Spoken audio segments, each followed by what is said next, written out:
aynan semizlik 25 yoshdan keyin emas, 25 yoshgacha ham to'lib ketgan. Hozir qizlarimizda ham hattoki semiz, yoshgina 10 yosh, 5 yosh qanaqa semirib bo'lak-bo'lak bo'g'im bo'lib ketganda, ota-onasiga gapirsangiz xafa ham bo'ladi.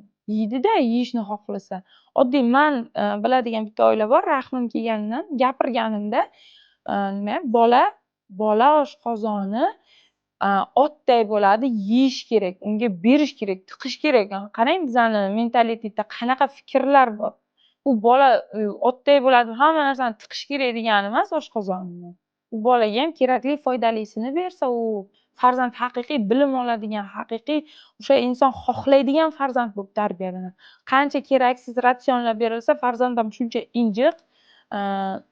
Tana qarangda, qancha ko'p ozuqa olsa, katta energiyasini o'shani hazm qilishga sarflab qo'yadi. Bolada ham shunday.